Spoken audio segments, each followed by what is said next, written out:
ሰላም ጤና ይስጥልን ውድ የአሮማ ሚዲያ ቤተሰቦቻችን፣ የሰዓቱን ዜናዎች እንደሚከተለው እናቀርባለን። አብራችሁን ቆዩ። የአሜሪካ ፕሬዝዳንት ዶናልድ ትራምፕ የጋዛ ጦርነት አብቅቷል፣ መካከለኛው ምስራቅም ወደ መደበኛው ይመለሳል ሲሉ ተናገሩ። ትራምፕ ይህንን ያሉት እስራኤልና ሐማስ ታጋቾችንና እስረኞችን ለመልቀቅ እየተጠባበቁ ባሉበት ወሳኝ ወቅት ነው። ለ2 ዓመታት የዘለቀውን የጋዛ ጦር ለመቋጨት በአሜሪካ በቀረበው የሰላም ስምምነት እቅድ መሰረት የመጀመሪያው ምዕራፍ ተግባራዊ መደረግ መጀመሩን ተከትሎ ትራምፕ ወደ እስራኤል አቅንተዋል።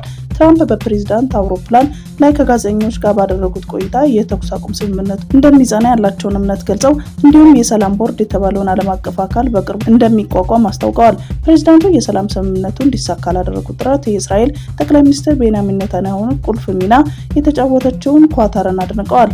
በስምምነቱ የመጀመሪያ ምዕራፍ መሰረት ሐማስ የቀሩትን ታጋቾች ለመልቀቅ የተዘጋጀ ሲሆን በአካባቢው ሰዓት አቆጣጠር እኩለ ቀን ላይ ይለቃል ተብሎ ይጠበቃል። እስራኤልም በተመሳሳይ ወደ 2000 የሚጠጉ ፍልስጤማውያን እስረኞችን የምትለቅ ይሆናል። ፕሬዝዳንት ትራምፕ እስራኤል እንደደረሱ ከጠቅላይ ሚኒስትር ቤንያሚን ኔታንያሁ ጋር ይገናኛሉ ተብሎ የሚጠበቅ ሲሆን በሀገሪቱ ፓርላማም ንግግር ያደርጋሉ ተብሎ ነው የሚጠበቀው። ትራምፕ ከእስራኤል ጉብኝት በኋላ ጦርነቱ በዘላቂነት ለማስቆም በሚደረገው ዓለም አቀፍ ጉባኤ ላይ ለመሳተፍ ወደ ግብጽ ሻርም አልሼክ ይጓዛሉ ተብሎ ይጠበቃል። በአፍጋኒስታንና በፓኪስታን ድንበር ላይ በተቀሰቀሰው ከባድ ወታደራዊ ግጭት በመቶዎች የሚቆጠሩ ተዋጊዎች መገደላቸውን ሁለቱ ሀገራት እርስ በርስ በሚጋጩበት መግለጫዎች አስታውቀዋል። ይህ ግጭት ባሳለፍነው ሳምንት በአፍጋኒስታን ውስጥ ለተፈጸመ ፍንዳታ ታሊባን ፓኪስታንን ተጠያቂ ማድረጉን ተከትሎ የመጣ ሲሆን በሁለቱ ጎረቤት ሀገራት መካከል ለወራት የቆየው ውጥረት ወደ አዲስ አደገኛ ምዕራፍ ያሸጋገረ ነው።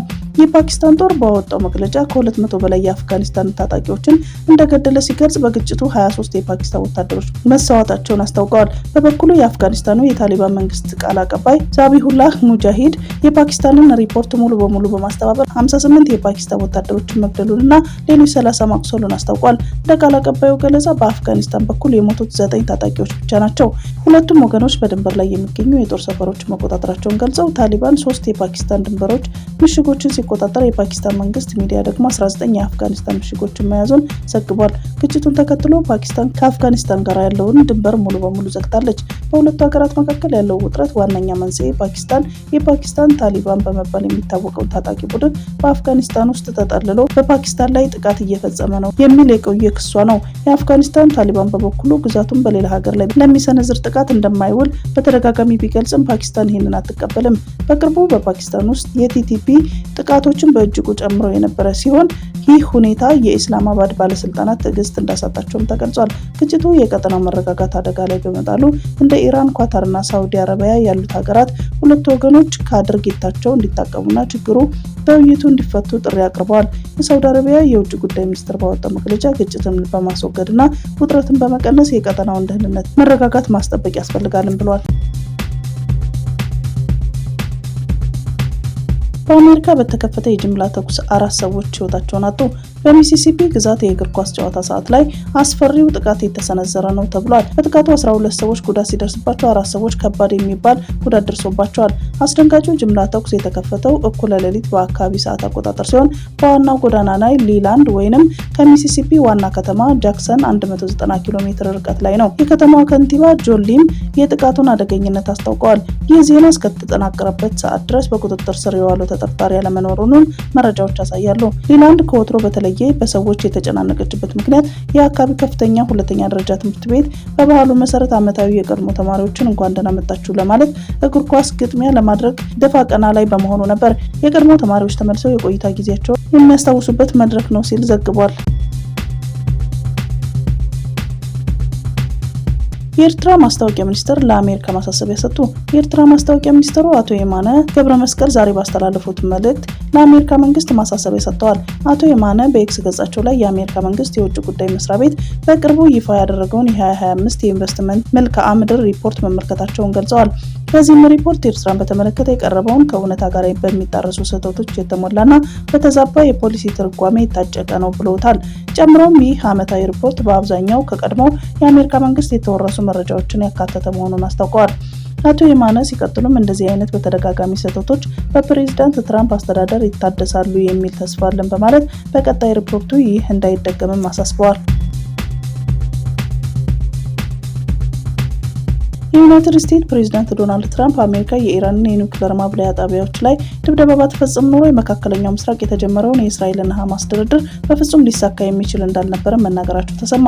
የዩናይትድ ስቴትስ ፕሬዝዳንት ዶናልድ ትራምፕ ለፎክስ ኒውስ በሰጡት ቃለ ምልልስ በዚህ ዓመት መጀመሪያ ላይ በኢራን የኒውክሌር መስሪያ ቤቶች ላይ ስለደረሰው ጥቃት ሲናገሩ ኢራን የኒውክሌር ጦር መሳሪያ ለማምረት መቃረቧንና ይህ ቢሆን ኖሮ የጋዛ የሰላም ስምምነት ሊሳካ አይችልም ነበር ብለዋል። ፕሬዝዳንት በፎርድ ናታንዝ እና ኢስፋሃን በሚገኙ የኢራን የኒውክሌር ፋሲሊቲዎች ላይ የአሜሪካ የቦምብ ጥቃት የቴህራንን የኒውክሌር መርሃ ግብር በእጅጉ ያዳከመ ትልቅ ስኬት ነው። ከዚህ በኋላም ቴህራን በመካከለኛው ምስራቅ ፖለቲካ እጇን እንድትሰበስብ አድርጓል ብለዋል። ትራምፕ ኢራን የኒውክሌር ጦር መሳሪያ ሊኖራት 1 ወር ብቻ ቀርቷት ነበር እና ያ እንዲሆን ፈቅድ ኖሮ ይህን ስምምነት ሊሳካ አይችልም ነበር ወይንም ሆነ በላዩ ላይ ታላቅ ደመና ይኖረው ነበር። ምክንያቱም ሐማስ የኒውክሌር ጦር መሳሪያ ያላት ሀገር ከጎኑ በመሆኗ በጭራሽ ለሰላም ሸብረክ አይልም ነበር ብለዋል። አክለውም ለሰላም ስምምነቱ የተደረገው ጥረት ዓለምን አንድ ያደረገና ኢራን የኒውክሌር ጦር መሳሪያ ብታገኝ በሰላሙ እድገት ላይ ጥቁር ደመና ይፈጥር ነበር። ኢራንን አቅም ማሳጣታችን ትክክለኛ ውሳኔ ነበር ብለዋል ሲል ያስነበበው ታይምስ ኦፍ እስራኤል እና ዘ ሚድል ኢስት ናቸው።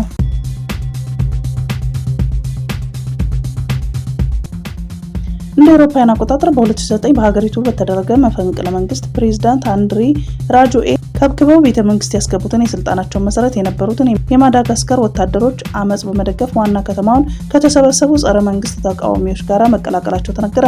በማዳጋስካር በውሃና በመብራት መቆራረጥ በተማረሩ ዜጎች መስከረም 25 ቀን የተቀሰቀሰውና በወጣቶች እየተመራ ከዕለት ወደ ዕለት በፍጥነት እየሰፋ በሄደ የተቃውሞና አመጽ ቅዳሜ ከሰዓት በኋላ በዋናው ከተማ ጎዳና ላይ በተካሄደው ተቃውሞ የመንግስት ምርጥ የተባሉ ካብሳት ክፍል ወታደሮች ተቃውሟቸውን ተቀላቅለዋል ተብሏል። የፕሬዝዳንት አንድሪ ራጆኤልናን አገዛዝ በመቃወም የተቃውሞ ሰልፎች እየጨመሩ በመጡበት ወቅት የማዳጋስካርን ወታደሮች ትዕዛዝን በመጣስ በሺዎች የሚቆጠሩ የመንግስት ተቃዋሚዎች በዋና ከተማይቱ አንታናናሪቮ ባዘጋጁት አመጽ መቀስቀሳቸው የተገለጸ ሲሆን ሰልፈኞቹ ከሬጅመንቱ ጋር በመሆን ሰልፍ የወጡ ሲሆን በህዝቡ ላይ ጥይት አንተኩስም ሲሉ ቀደም ብለው ተናግረው እንደነበረም ተዘግቧል። ከዚህ ቀደም ብሎ በከተማው ወጣ ብሎ በሚገኘው የጦር ሰፈር ውስጥ በተደረገ ስብሰባ በ2009 በራጆኤልና መነሳት ውስጥ ትልቅ ሚና የተጫወተው የካብሳት ክፍል ውስጥ ያሉ ወታደሮች የፕሬዝዳንቱን መልቀቅ ለሚጠይቁ ተቃዋሚዎች ያልተለመደ ህዝባዊ የአብሮነት ጥሪ አቅርበዋል።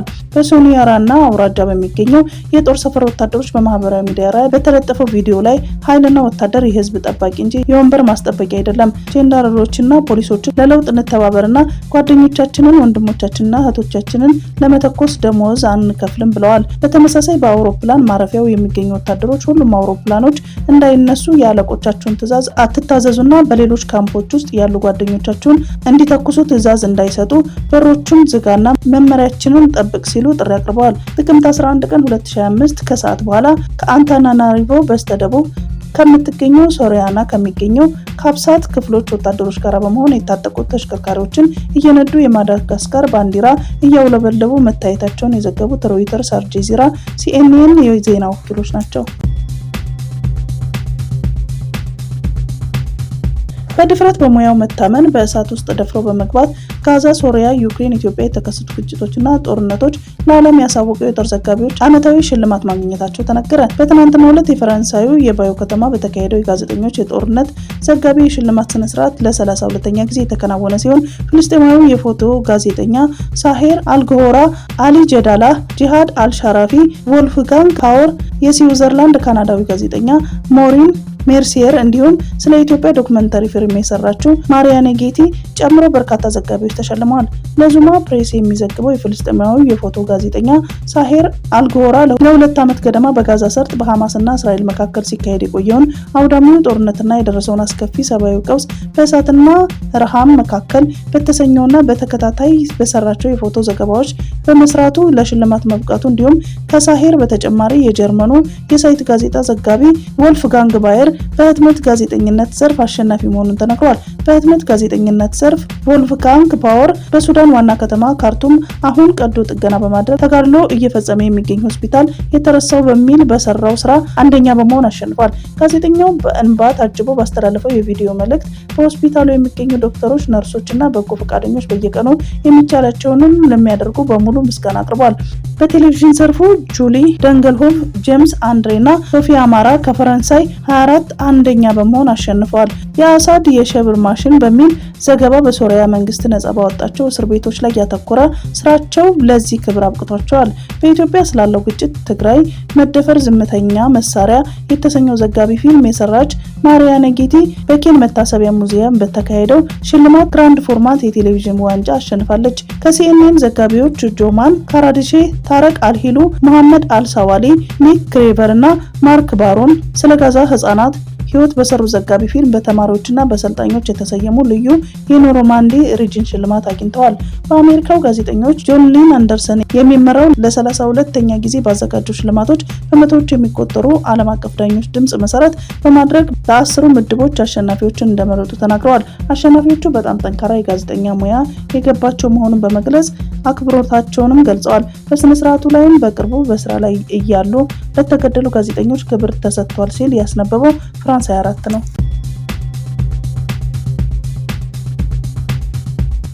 በአፋር ክልል ሰሜናዊ ዞን በባራሃሌ ወረዳ ትናንት ምሽት በተከሰተው የመሬት መንቀጥቀጥ በሰውና ንብረት ላይ ጉዳት ደረሰ። የወረዳው ዋና አስተዳዳሪ አሊ ሁሴን በመሬት መንቀጥቀጡ ምክንያት በቡሬና አስኩቢ ቀበሌዎች በርካታ ቤቶች መፍረሳቸውን ተናግረዋል። በአደጋው እድሜው 12 ዓመት የሆነ ልጅ ህይወት ማለፉን ገልጸው 6 ሰዎች ላይ ጉዳት መድረሱን አስረድተዋል። በመሬት መንቀጥቀጡ 43456 የሚሆኑ ሰዎች ቤቶቻቸውን ሙሉ በሙሉ መውደሙን እና ያለ መጠለያ መቅረታቸውን ጠቁመዋል። ለተጎጂዎች ድጋፍ ለማድረግ ጥረት እየተደረገ መሆኑን ዋና አስተዳዳሪው ገልጸዋል። የኦሮሞ ብሔረሰብ ዞን ፖሊስ መምሪያ አዛዥ ኮማንደር ኡመር መሐመድ እንዳሉት በዛሬው ዕለት በአማራ ክልል በኦሮሞ ብሔራዊ ዞን በጨፋ ሮቢት ከተማ ልዩ ስሙ ጃራ ድልድይ አካባቢ የትራፊክ አደጋ መድረሱን ተናግረዋል። በዚህም ከአዲስ አበባ ወደ ደሴ ሲጓዝ የነበረ የሰሌዳ ቁጥሩ ኢት 73290 የሆነ ታታ አውቶቡስ እና ከደሴ ወደ አዲስ አበባ ሲጓዝ የነበረ የሰሌዳ ቁጥሩ ኢት 41157 ተሳቢ መኪና ጋር ተጋጭተው በደረሰ የትራፊክ አደጋ መረጃው እስከተጠናቀረበት ሰዓት 10 ሰዎች ህይወት ማለፉንና 8 ሰዎች ደግሞ ከባድ ጉዳት እንደደረሰባቸው የተጠቀሰ ሲሆን ከአደጋው ከባድነት አንጻር ቁጥሮቹ ሊጨምሩ እንደሚችሉም ተወስቷል። ጉዳት የደረሰባቸው ሰዎች በጨፋ ሮቢት ሆስፒታል ሕክምና እየተደረገላቸው ሲሆን አደጋው ከደረሰበት ሰዓት ጀምሮ የነፍስ አድን ስራ በቅኝት መስራቱን ተናግሯል ሲል ፋና ዘግቧል።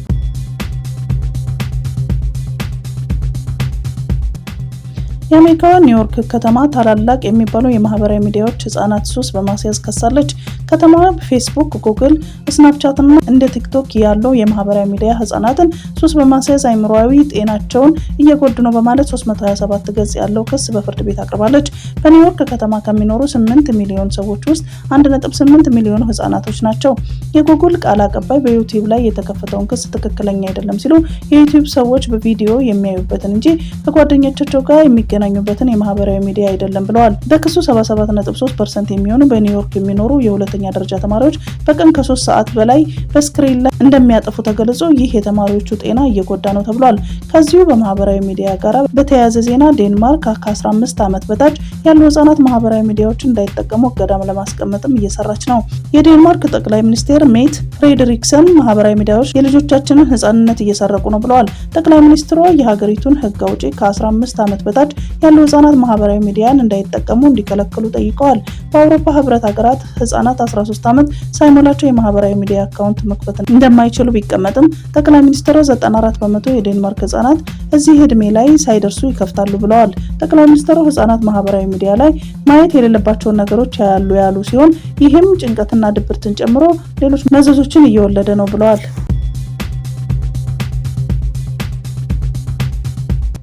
ሰንደቅ ዓላማ የአንድ ሀገር መለያ፣ የሀገር ፍቅር ማሳያና የህዝቦች ማንነት መገለጫ ነው። ዜጎች ለሀገራቸው ያላቸውን ፍቅር በሰንደቅ ዓላማ ሲገልጹ ይስተዋላል። የማህበረሰብ አንቂው አቶ መሐመድ ካሳ ከኢቲቪ ጋር በነበራቸው ቆይታ ሰንደቅ ዓላማ የሀገርን መልክና ገጽ መመልከቻ ነው ብለዋል። የኢትዮጵያ ሰንደቅ ዓላማ ብዙ ትርጓሜ ያለውና ከፍተኛ መስዋዕትነት የተከፈለበት ስለመሆኑም አመልክተዋል። በርካታ የአፍሪካ ሀገራት ኢትዮጵያን የነጻነት ቀንዲል በማድረግ ሰንደቅ ዓላማቸውን ተመሳሳይ ማድረጋቸውን አንስተዋል። ይህ የኩራትና የማንነታችን አርማ በመላው ዓለም በድል የምንታወቅበት መጠሪያችን ነው ሲሉም ገልጸዋል። ትምህርት ቤቶች ተማሪዎቻቸውንም በሚገባ ስለ ሰንደቅ ዓላማ ስነስርዓትና ስለ ሀገር ፍቅር ሊያስተምሩ እንደሚገባም ተናግረዋል። የፍልስጤም ፕሬዝዳንት መሐሙድ አባስ ሰኞ በግብጽ በሚካሄደው ዓለም አቀፍ ስብሰባ ላይ ከዶናልድ ትራምፕና ሌሎች የዓለም መሪዎች ጋር በመሆን ሊካፈሉ ነው። ስብሰባው በጋዛ የሚካሄደውን ጦርነት ለማስቆም የተግባቡበትን ስምምነት ከፍጻሜ ለማድረስ ያለመ መሆኑን ጽሕፈት ቤታቸው ገልጿል። ፕሬዝዳንቱ በስብሰባ ላይ የተጋበዙት በሻራም አልሼክ ከትራምፕ ጋር በመሆን ጉባኤውን የሚመሩት የግብጽ ፕሬዝዳንት አብዱል ፈታህ አልሲሲ ናቸው። በስብሰባው ላይ የዩኬን ጠቅላይ ሚኒስትር ኬር ስታርመርን ጨምሮ ከ20 ሀገራት በላይ መሪዎች ይገኛሉ ተብሎ ይጠበቃል። ትራምፕ በጋዛ የሚካሄደውን ጦርነት ለማስቆም ያቀረቡትን እቅድ በአባስ የሚመራው የፍልስጤም አስተዳደር ሪፎርሞች ከተካሄዱ በኋላ ጋዛን በማስተዳደር ሚና ሊኖረው እንደሚችልም ይገልጻል። የእስራኤሉ ጠቅላይ ሚኒስትር ቤንያሚን ኔታንያሁ ግን ይህንን ሀሳብ አይቀበሉትም። የፍልስጤም አስተዳደር የሐማስ ተቀናቃኝ በሆነ ፋታህ የሚመራው ሲሆን በእስራኤል ወረራ ስር የሚገኘው ዌስት ባንክ ያስተዳድራል። የ89 ዓመቱ አባስ ባለፈው ወር ለመንግስታቱ ድርጅት ስብሰባ ወደ ኒውዮርክ እንዳይገቡ የእርሳቸውና የ80 ልዑካን ቡድኖቻቸውን ቪዛ በአሜሪካ ውጭ ጉዳይ ሚኒስቴር መሰረዙ ይታወሳል። በወቅቱም በቪዲዮ ባስተላለፉት መልእክት በእስራኤልና በፍልስጤማውያን መካከል ተግባራዊ በሚሆን የሰላም እቅድ ላይ ከዓለም መሪዎች ጋር ለመስራት ዝግጁ መሆናቸውን ተናግረው ነበር። ሐማስ በወደፊቷ ጋዛ ላይ የሚኖረው ሚና ውድቅ ያደረጉ አባስ ትጥቁን እንዲፈታ በንግግራቸው ላይ ጠይቀዋል። የትራምፕ ባለ 20 ነጥብ የሰላም እቅድ የመጀመሪያ ምዕራፍ በእስራኤልና በሐማስ መካከል ሮብ ዕለት ስምምነት የተደረሰበት ሲሆን ከአርብ ዕለት ጀምሮ የተኩስ አቁም ተጀምሯል። ሰኞ የፍልስጤማውያን እስረኞችና እስራኤላውያን ታጋቾች ልውውጥ ይደረጋል። በሰላም እቅዱ ቀጣዩ ዙሮች ላይ ጋዛን ማን ያስተዳድራታል፣ የሐማስ ትጥቅ መፍታትና የእስራኤል ጦር መውጣት የሚሉትን ጨምሮ ድርድሮች መካሄድ ይቀጥላሉ ተብሎ ይጠበቃል። እስራኤልና ሐማስ በግብጽ ስብሰባ ላይ ባለስልጣኖቻቸው እንዳይሳተፉ አረጋግጠዋል። በትራምፕ እቅድ መሰረት የጋዛ አስተዳደርን ይቆጣጠራል የተባለው የሰላም ቦርድ ይመራሉ ተብሎ የሚጠበቁት የቀድሞ የዩኬ ጠቅላይ ሚኒስትር ሰር ቶኒ ብሌር እሁድ ዕለት የፍልስጤምን አስተዳደር ምክትል ፕሬዚዳንት ሁሴን አልሼክ አግኝተው አነጋግረዋል። የሲሲ ቢሮ የሰኞ ዓለም አቀፍ ስብሰባ ዓለም በጋዛ ሰርጥ የሚካሄደውን ጦርነት ማስቆም፣ በመካከለኛው ምስራቅ ሰላምና መረጋጋት ለማምጣት የሚደረገውን ጥረት ማጠናከር መሆኑን ተናግሯል። የግብጽ ውጭ ጉዳይ ሚኒስትር በጋዛ ሰርጥ የሚካሄደውን ጦርነት እንዲያበቃ የሚቀርበውንም ሰነድ ይፈርማል ተብሎ እንደሚጠበቅም ገልጿል። በስብሰባው ላይ የፈረንሳዩ ፕሬዚዳንት ኢማኑኤል ማክሮን፣ የዮርዳኖሱ ንጉስ አብዱላህ ሁለተኛ፣ የጀርመን ቻንስለር ፍሬድሪክ መርዝ፣ የጣሊያን ጠቅላይ ሚኒስትር ጆርጂያ ሜሎኒ፣ የስፔን ጠቅላይ ሚኒስትር ፔድሮ ሳንቼዝ፣ የቱርክ ፕሬዝዳንት ታይብ ኤርዶዋን ይገኛሉ። የመንግስታቱ ድርጅት ዋና ጸሐፊ አንቶኒዮ ጉተሬዝም ስብሰባ ላይ ከሚገኙት መካከል ናቸው። የ92 ዓመቱ ፕሬዝዳንት ፖል ቢያ ስልጣናቸውን በ7 ዓመት ለማራዘም በምርጫ ተወዳደሩ። የካሜሩኑ ህዝብ በፕሬዝዳንታዊ ምርጫ ድምጽ ሰጥቷል። በዚህም በዓለም ላይ በእድሜ የገፉት የሀገር መሪ የስልጣን ዘመናቸው ለ7 ዓመታት ያራዝማሉ ተብሎ ይጠበቃል። እሁድ ዕለት በተካሄደው የመጀመሪያ ዙር ምርጫ የ92 ዓመቱ ፕሬዝዳንት ፖል ቢያን 30 ሚሊዮን ህዝብ ባላት የመካከለኛው አፍሪካ ሀገር ለ8ኛ ጊዜ የፕሬዝዳንትነት የስልጣን ዘመናቸውን ለማራዘም እድላቸው ሰፊ ነው። ለ43 ዓመታት በስልጣን ላይ የቆዩት ቢያ ከ11 ተፎካካሪዎች ጋር በምርጫው ተፋጠዋል። የቀድሞ የመንግስታት ቃል አቀባይ ኢሳ ቲችሮማ ባካሪ ዋነኛው ተቀናቃኛቸው ነው። ባካሪ ለ20 ዓመታት የቢያ የቅርብ አጋር የነበሩ ሲሆኑ በሰኔ ወር ከመንግስት ስልጣን በመልቀቅ የተቃዋሚዎችን ጎራ ተቀላቅለዋል። ከፍተኛ ተፎካካሪ ተደርገው የሚወሰዱት ሌላው ተቃዋሚ መሪ ሞሪስ ካምቶ ናቸው። ከ34,000 በላይ የባህር ማዶ ነዋሪዎች የካሜሩን ዜጎችን ጨምሮ ከ8 ሚሊዮን በላይ ሰዎች ድምጽ ለመስጠት ተመዝግበዋል። የህገ መንግስት ምክር ቤት የመጨረሻ ውጤት እስከ ኦክቶበር 26 ድረስ ያሳውቃል። የፕሬዝዳንት ትራምፕ የግብጽ ጉብኝት በኢትዮጵያ ላይ ምን ሊፈጥር ይችላል? ይህንን ጥያቄ ያቀረበው ዛሬ ለንባብ በበቃው የስዊድን ኤክስፕረስ ጋዜጣ ነው። ጋዜጣው ይህንን ዘገባውን የጀመረው የኢትዮጵያ ህዳሴ ግድብ የተመረቀ ቢሆንም በዚህ ዙሪያ የተነሳው የአባይ ወንዝ ጦርነት ግን ገና አልተቋጨም የሚል ነው። ሲቀጥልም አሁን ጉዳዩ የበለጠ ውስብስብ እየሆነ በመሄድ ላይ መሆኑን ጠቅሶ ለዚህም የባለሙያ ማብራሪያ አስቀምጧል። ማብራሪያው የሰጡትም በስዊድን አፕሳላ ዩኒቨርሲቲ የሰላምና ግጭት ጥናት ተመራማሪ የሆኑት ፕሮፌሰር ኦሾክ ስዌን ናቸው። ፕሮፌሰር ሲናገሩም በዚህ ውስጥ ሁለት ነገሮች አሉ ብለዋል። ሲያብራሩም አንደኛው ጉዳይ ግድቡ የኃይል ማመንጫ እንጂ የውሃ አቅጣጫ የሚቀይር አለመሆኑን ጠቅሰው ኢትዮጵያ ምንም አይነት ውሃ ከወንዙ ላይ እንደማታስቀርም አስረድተዋል።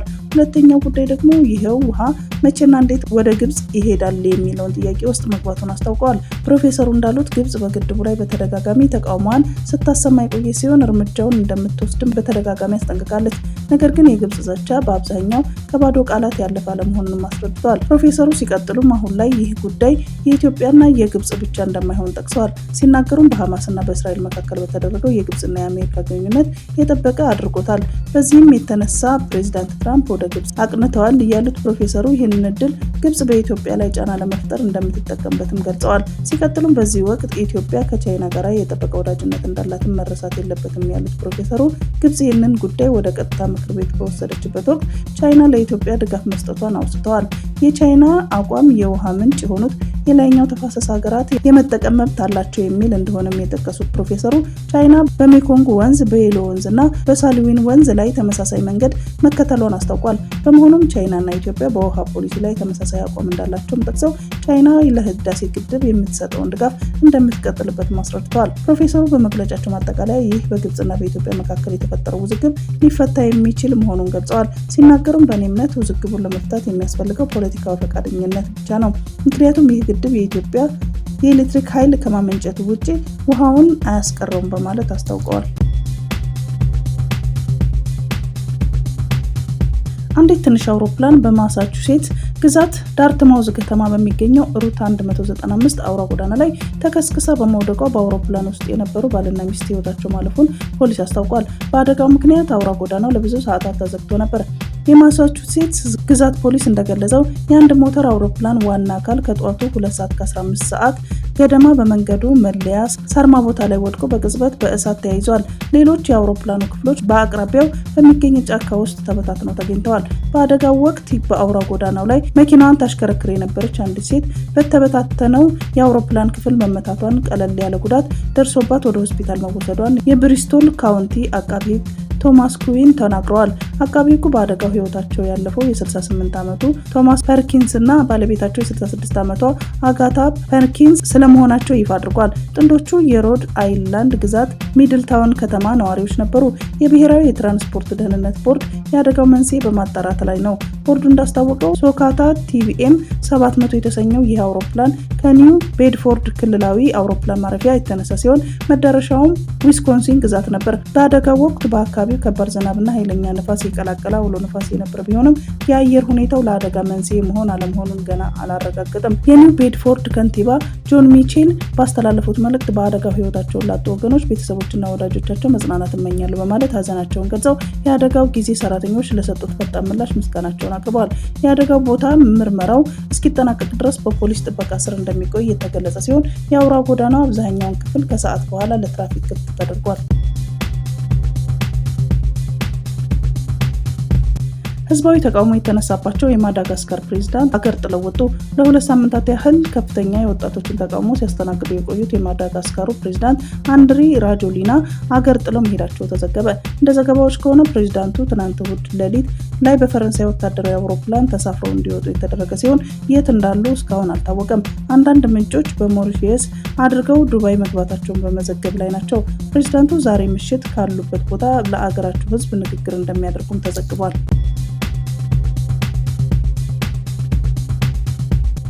የአሜሪካ ፕሬዝዳንት ዶናልድ ትራምፕ በእስራኤልና በሐማስ መካከል ለ2 ዓመታት የዘለቀውን ጦርነት ያስቆመውን የተኩስ አቁም ስምምነት በማስፈጸማቸው ከዚህ ቀደም የከረሩ ተቺዎቻቸው ከነበሩት ወገኖች ሳይቀር ያልተጠበቀ ምስጋናና እውቅና እየተቸራቸው ነው። በ2016 ምርጫ ተቀናቃኛቸው የነበሩት የቀድሞዋ የውጭ ጉዳይ ሚኒስትር ሂላሪ ክሊንተንን ፕሬዝዳንት ትራምፕና የአረብ መሪዎችን ለሰላም እቅዱ ላሳዩ ቁርጠኝነት በጣም አደንቃለሁ ብለዋል። ሌሎች የዲሞክራቲክ ፓርቲ ቁልፍ ሰዎችን ተመሳሳይ አስተያየቶችን ሰጥተዋል። የቀድሞዋ ምክትል ፕሬዝዳንት ካማላ ሃሪስ በበኩላቸው በዚህ ሂደት ውስጥ ተሳታፊ የነበሩት ሁሉንም አደንቃለሁ ፕሬዝዳንቱን ጨምሮ በማለት አስተያየታቸውን ሰጥተዋል። የአሪዞና ሴናተር ማርክ ኬሊ ፕሬዝዳንት ትራምፕ ለዚህ ስምምነት ትልቅ እውቅና ሊሰጣቸው ይገባል ሲሉ በቀጥታ ተናግረዋል። የኢሊኖይ ሴናተር ዲክ ደርቢን ደግሞ ስምምነቱ ከሰመረ ትራምፕ እውቅና ይገባቸዋል በማለት ጅምሩ መልካም ነው ብለዋል። ይህ በእንዲህ እንዳለ የቀድሞው ፕሬዝዳንት ባራክ ኦባማ ስምምነቱን በደስታ ቢቀበሉትም በላኩት መልእክት ላይ የትራምፕ ስም አለመጥቀሳቸው ከዋይት ሀውስ ትችት አስከትሎባቸዋል። ይህ የሰላም ስምምነት ከጥቅምት 7 2023 የሐማስ ጥቃት በኋላ ተቀስቅሶ ከ67,000 በላይ ፍልስጤማውያንና 1200 እስራኤላውያን ህይወት የቀጠፈ የ2 ዓመት ጦርነት ያስቆመ ነው። ፕሬዝዳንት ትራምፕ ሰኞ እስራኤል ውስጥ የሚገኙ ሲሆኑ ከተለቀቁት ታጋቾች ቤተሰቦች ጋር ይገናኛሉ ተብሎ ይጠበቃል። በተጨማሪም የእስራኤል ከፍተኛ የሲቪል ሽልማት የሆነውን የፕሬዝዳንታዊ የክብር ሜዳሊያ እንደሚሸለሙ ተገልጿል። ከዚህ በመቀጠል ከ20 በላይ ሀገራት መሪዎች በሚገኙበት የጋዛ ሰላም ጉባኤ ላይ ለመገኘት ወደ ግብጽ ያቀናሉ። ምንም እንኳን የመጀመሪያው ምዕራፍ ስኬታማ ቢሆንም የሰላም እቅዱ ሙሉ በሙሉ ተግባራዊ እስከሚሆን ድረስ ገና ብዙ ያልተመለሱ ጥያቄዎችና ውስብስብ ስራዎች እንደሚቀሩትም ተንታኞች ይገልጻሉ።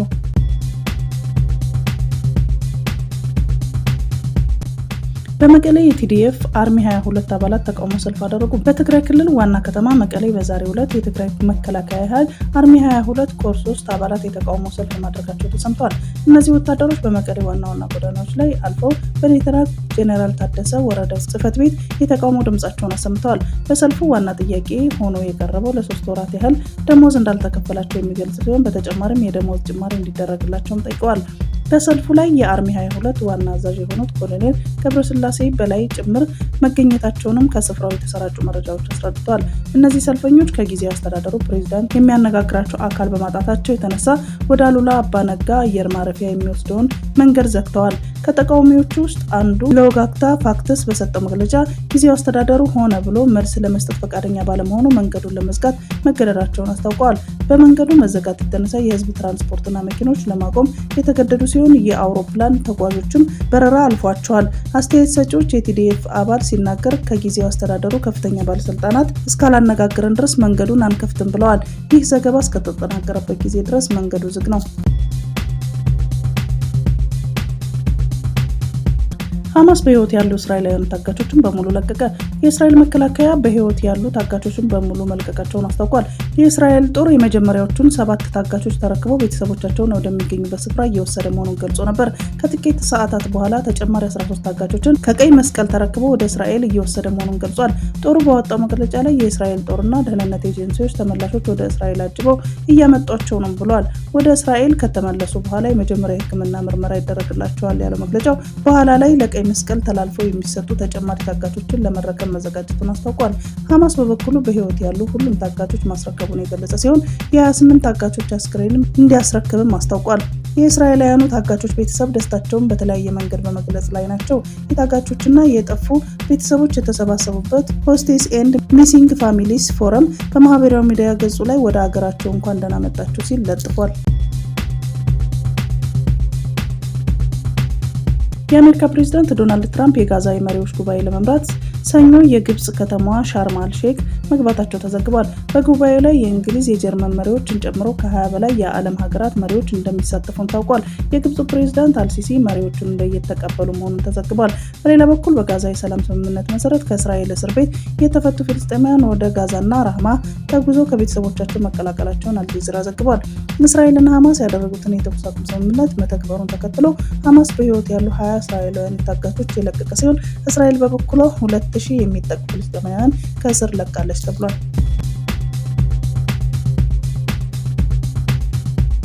ብሔራዊ ጀግኖች የ2025 አፍሪካን ኢምፓክት አዋርድ በአሜሪካ በሜሪላንድ ስቴት ሲልቨር ስፕሪንግ ጥቅምት 2 ቀን 2018 ዓ.ም በርካታ ታዋቂ ግለሰቦች፣ ተጋባዥ እንግዶችና የመገናኛ ብዙሃን አባላት በተገኙበት አንጋፋው የትዝታ ንጉስ ድምፃዊ መሐሙድ አህመድ፣ የኢትዮጵያ አየር መንገድ ዋና ስራ አስፈጻሚ አቶ መስፍን ጣሰው፣ ጀግናዋ አትሌት መሰረት ደፋር፣ ጋዜጠኛ፣ የማስታወቂያ ባለሙያ ሰፍሩ ፋንታሁን እንዲሁም አቶ የማሞ የእውቅና ሽልማት ተበርክቶላቸዋል። በአሜሪካ ዋሽንግተን ዲሲ የተመረተውና ለትርፍ ያልተቋቋመው ኖቭ ኮኔክሽን በየዓመቱ የእውቅና ሽልማት ስነስርዓት በአሜሪካና በአፍሪካ በሙያቸው ታላቅ ስራ የሰሩ ግለሰቦችን ለማክበር የሚሰናዳ ነው።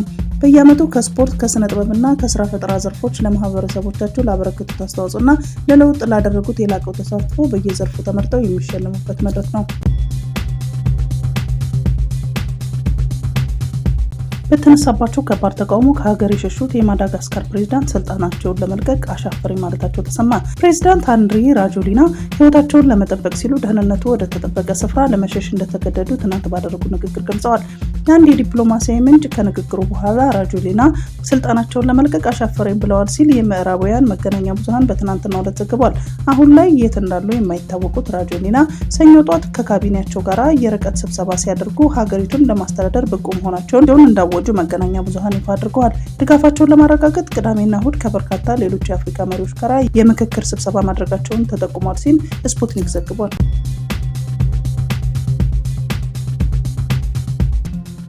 አቶ ሳንዶካን ደበበ የኢትዮጵያ ኒውክሌር ኃይል ኮሚሽን ኮሚሽነር ሆነው ተሾሙ።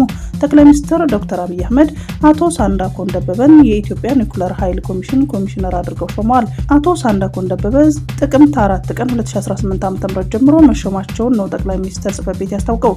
የሚኒስትሮች ምክር ቤት በዛሬው ዕለት ባካሄደው 49ኛ መደበኛ ስብሰባ በኮሚሽኑ ማቋቋሚያ ደንብ ላይ በመወያየት ደንቡ በነጋሪት ጋዜጣ ታትሞ ከወጣበት ቀን ጀምሮ ተግባራዊ እንዲደረግ ውሳኔ ማሳለፉ ይታወሳል።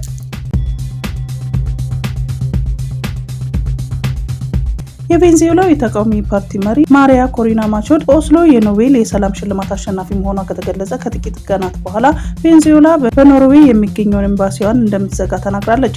የኖርዌይ ውጭ ጉዳይ ሚኒስትር ቃል አቀባይ ለሮይተርስ የዜና ወኪል እንደተናገሩት የቬንዙዌላ ኤምባሲ ሰኞ ዕለት ላሳለፈው ውሳኔ በሩን የዘጋበት ምክንያት የለም ብለዋል። አሳዛኝ ውሳኔ ነው። በተለያዩ ጉዳዮች ላይ ያለ ልዩነት ቢኖርም ኖርዌይ ከቬንዙዌላ ጋር በውይይቱን ክፍት ለማድረግ ትፈልጋለችና በዚህ አቅጣጫ መስራቷን ትቀጥላለች ሲሉም ቃል አቀባዩ ተደምጠዋል።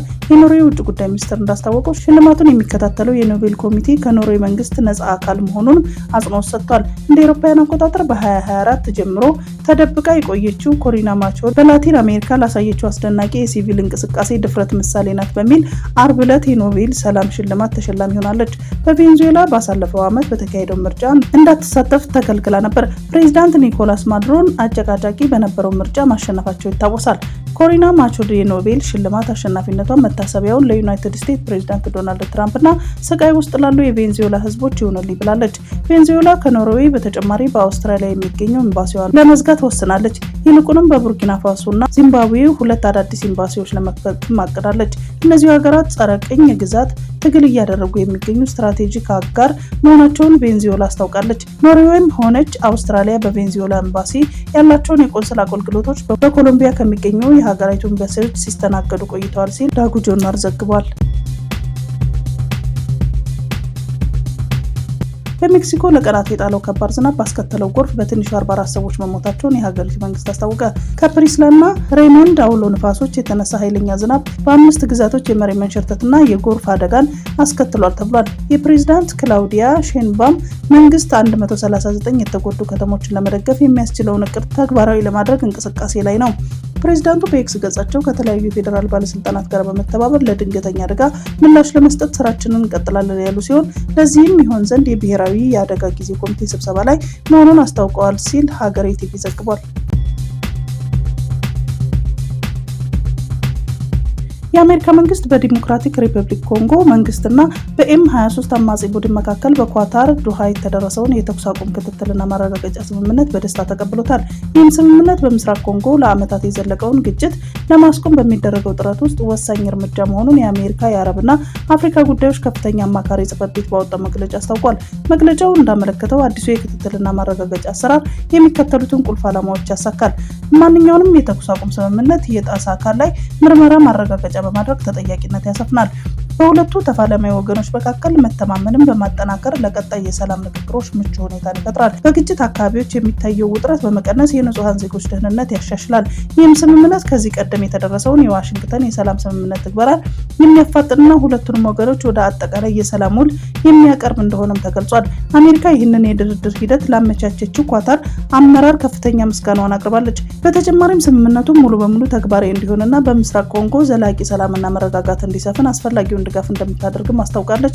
በምስራቅ ኮንጎ የሚንቀሳቀሰውን የኤም23 አማጺ ቡድን ለበርካታ ዓመታት ከቆየው ግጭት ጀርባ ዋነኛ ተዋናይ ሲሆን ግጭቱ በሚሊዮን የሚቆጠሩ ዜጎችን ከቀያቸው በማፈናቀልና ከፍተኛ ሰብአዊ ቀውስ በማስከተል ይታወቃል። ይህ የዶሃ ስምምነት ለቀውሱ ዘላቂ መፍትሄ ለማምጣት ትልቅ ተስፋ የተጣለበት እርምጃ ነው። በግብጽ በተካሄደው የጋዛ የሰላም ጉባኤ ላይ የአሜሪካ ፕሬዝዳንት ዶናልድ ትራምፕ በመድረክ ላይ ከኋላቸው ቆማ የነበረችውን የጣሊያን ጠቅላይ ሚኒስትር ጆርጂያ ሜሎኒ ቆንጆ ወጣት ሲሉ ገልጸዋቸዋል። በወቅቱ ከመሪዎች መካከል ከመድረኩ ላይ የነበሩ ብቸኛዋ ሴት መሪ እሳቸው ነበሩ። ይህ የፕሬዝዳንት ትራምፕ አስተያየት በማህበራዊ ሚዲያ የተለያየ ሀሳቦችን አስነስቷል።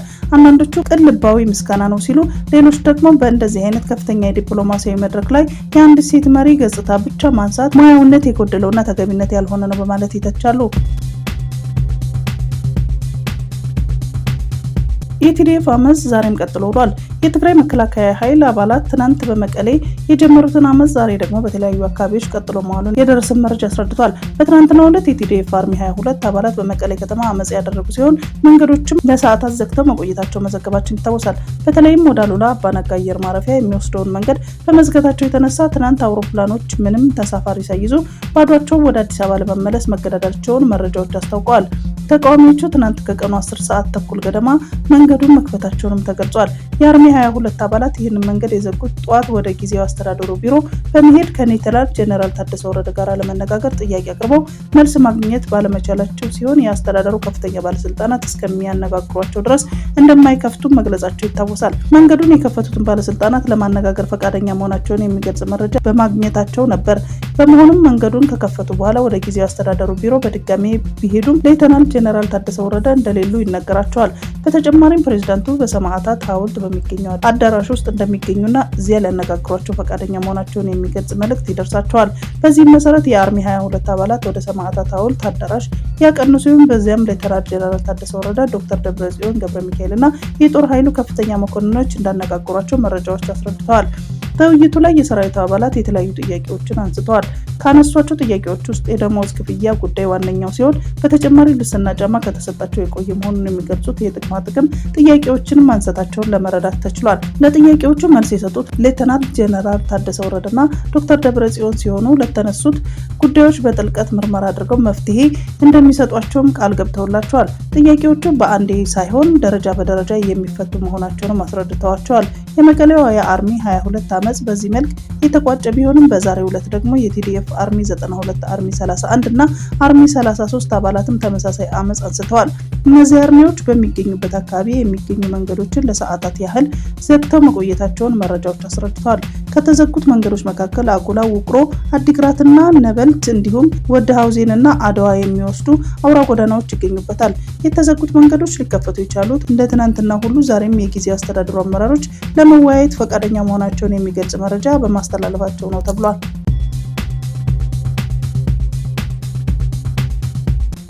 ትጥቃችንን ዘመናዊ በማድረጋችን አቅማችንን ለማጠናከር ችለናል ሲሉ የግብጽ የአየር ኃይል አዛዥ ተናገሩ።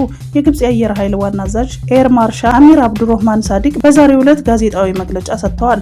የአየር ኃይሉን 93ኛ ዓመት አከባበር ምክንያት በማድረግ በሰጡት በዚህ መግለጫ ግብጽ በድሮን ምርት ከዓለማችን ቀዳሚ ሀገራት አንዷ ለመሆኗ መቻሏን አስታውቀዋል።